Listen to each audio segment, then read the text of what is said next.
Nasib muslim minoritas di kompleks Taman Villa Maruya dihalangi bikin masjid, tarawih pakai tenda.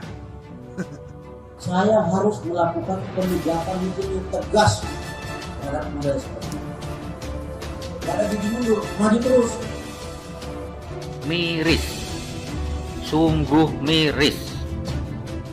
Admin tegaskan lagi, sangat miris di Republik Indonesia yang 87% beragama Islam, tapi kompleks perumahan Taman Villa Maruya sungguh sangat keterlaluan.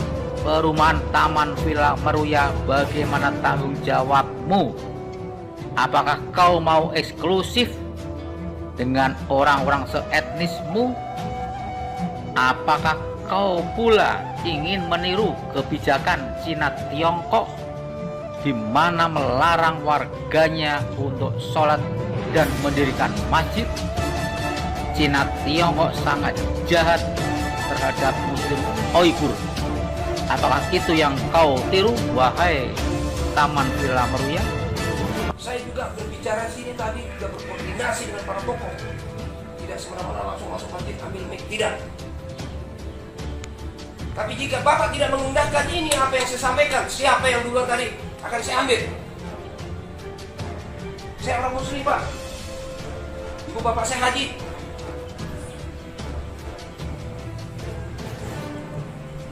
Yang nyampaikan ini untuk menjaga keselamatan pelinggir, bukan yang tidak. Jangan dipolitisir.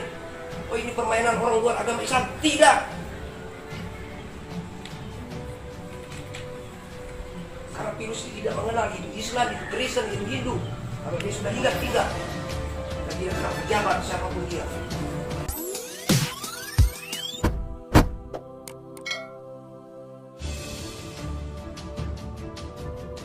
Nasib muslim minoritas di kompleks Taman Villa Maruya dihalangi bikin masjid, tarawih pakai tenda. Gelora.com. Sulit percaya tapi nyata. Beginilah nasib warga muslim yang minoritas di kompleks perumahan Taman Villa Maruya, Jakarta Barat. Sudah sekitar 30 tahun usia TFM belum ada masjid yang didirikan marga muslim TFM berdiri. Pengembangan yang punya kewajiban pun tidak melaksanakan itu, namun ketika ada warga yang berprestasi membangun masjid dengan biaya swadaya, praktis sejak itulah mendapat tantangan dari selusin warga yang mengklaim diri bertindak atas nama 2000 warga TVM atau Taman Villa Maruya. Menurut Ketua Pembangunan Masjid At-Tabayun, Marah Sakti Siregar, pihaknya sudah mengantongi izin Gubernur DKI untuk menempati lahan 1078 meter persegi milik Pemda. Namun belasan orang dari warga mayoritas tentang dengan dalih itu lahan ruang hijau terbuka atau RTH. Padahal itu lahan itu juga lebih 10 tahun lalu berdiri kantor RW. Tanpa izin Pemprov, tanpa IMB, bangunlah ilegal itu dianggap wajar karena untuk kepentingan warga. Sedangkan mendirikan masjid yang mengantongi izin bagi penentang bukanlah kegiatan untuk kepentingan masyarakat.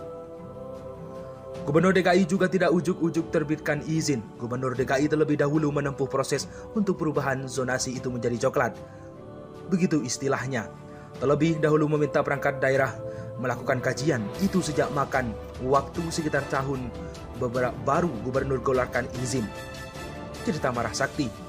Kini beragam dalih dikarang-karang untuk menghalangi sampai secara terang-terangan muncul 12 warga, bukan seluruh warga TVM di wilayah Jakarta di mana lokasi menjadi akan dibangun seperti Kalikan. Menggugat dugaan pengembangan sudah disediakan lahan seluas 312 meter persegi untuk sarana ibadah, bukan masjid. Mereka rupanya tidak tahu lahan itu sudah diserahkan pengembangan kepada Pemprov DKI, bukan milik pengembangan lagi.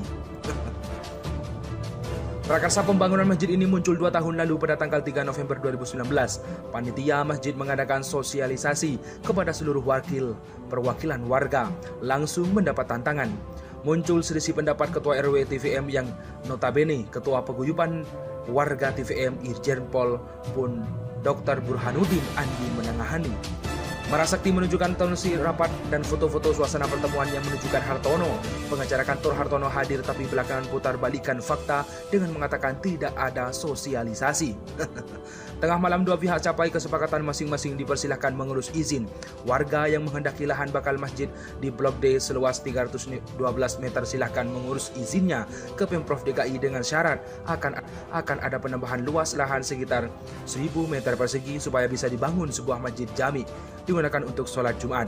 Begitupun pun masyarakat yang berlaku bagi warga yang menghendaki lokasi masjid di atas lahan seluas 1078 meter persegi di Blok C1. Siapa yang lebih dulu bisa memperoleh izin atas lahan yang manapun maka semua pihak ikhlas menerima. Begitu bunyi kesepakatan dalam rapat yang dipimpin Ketua RW dan dihadiri Ketua-Ketua RT dan beberapa tokoh masyarakat di TVM. Itulah yang diingkari oleh warga yang sekarang menggugat pembangunan masjid di Blok C1 yang sudah memperoleh izin Gubernur DKI nomor 10 nomor 1021 atau 2020. Izin gubernur sendiri tidak otomatis berlaku, masih ada balasan persyaratan yang harus dipenuhi, termasuk menandatangani perjanjian sewa-menyewa dengan Pemprov DKI Jakarta yang diwakili Kepala Badan Pengelolaan Aset Daerah pada tanggal 26 Oktober 2020. Di dalam SK Gubernur nomor 2020 maupun perjanjian sewa-menyewa, pasal 1 jelas-jelas menyatakan bahwa Pemprov DKI menyetujui pemanfaatan barang milik daerah berupa tanah seluas 1078 meter persegi di Blok C1, Taman Villa Maruya, kepada panitia pembangunan Masjid At-Tabayun untuk pembangunan masjid di lahan Blok C1, Taman Villa Maruya. Sebagai syarat untuk pengendirian masjid di lahan tersebut, panitia pembangunan Masjid At-Tabayun mengurus surat rekomendasi dari FKUB atau Forum Kerukunan Umat Beragama Kota Jakarta Barat, dan itu diperoleh setelah proses 9 bulan.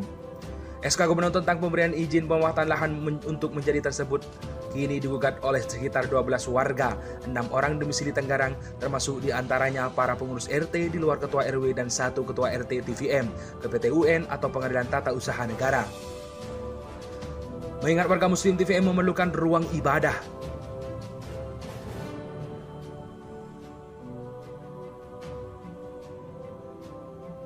Untuk kegiatan sholat terutama dalam bulan suci Ramadan tahun ini, panitia At-Tabayun membangun sebuah tenda yang berfungsi sebagai masjid di lahan Blok C1 yang sudah berizin dan sudah memberitahukan juga secara khusus kepada Ketua RW 010 Maruya Selatan dan ditembuskan kepada instansi pemerintahan terkait serta kepada semua Ketua RT baik yang ada di RW wilayah Jakarta Barat maupun Ketua RT yang ada di wilayah Tangerang. Baru 2 hari keberadaan tenda At-Tabayun sebagai tempat sholat warga Muslim TVM, seperti petir di siang bolong disomasi oleh kantor hukum Kartono dan rekan di ultimatum supaya dibongkar dalam waktu 3 kali 24 jam, membuat warga Muslim serasa resah dan terintimidasi. Suasana batin amat terganggu dalam melaksanakan ibadah di bulan suci Ramadan. Di TVM warga Muslim memang minoritas hanya 10%, namun lokasinya dikelilingi pemukiman warga yang Muslim yang jumlahnya 90%. Selama ini warga Muslim banyak bersabar melihat perlakuan penentangan sampai berani mengintimidasi warga. Masalahnya, niatnya untuk membangun masjid rumah Allah harus dihindari konflik warga Muslim TVM. Juga takut apabila diskriminasi atas diri mereka diketahui warga Muslim di sekitar bisa berakibat fatal. Ini sulit dipercaya tapi nyata. Padahal pemenuhan suasana ibadah bagi semua warga Indonesia dijamin oleh negara yang berazar Pancasila. Ucap Andre Suyatman, salah seorang pengurus Masjid At-Tabayun, menyampaikan curahan hatinya. Menurut pengamat redaksi gugatan penentang di PT UN, baru tahapan pemeriksaan. Belum tentu bisa lanjut saja pun belum tentu menang. Menang saja pun belum tentu otomatis direalisasi. Lawan bisa dibanding dan bisa panjang prosesnya. Pasalkan ini bukan lahan untuk masjid, bahkan bukan lahan untuk pembangunan pusat pembelanjaan. Terkait kearifan lokal, kata Wakil Gubernur DKI Ahmad Riza Pasatria, seperti dikutip banyak media lalu, tidak ada pelanggaran dalam rencana pembangunan masjid di bekas lahan RHT. Begitulah tegasnya.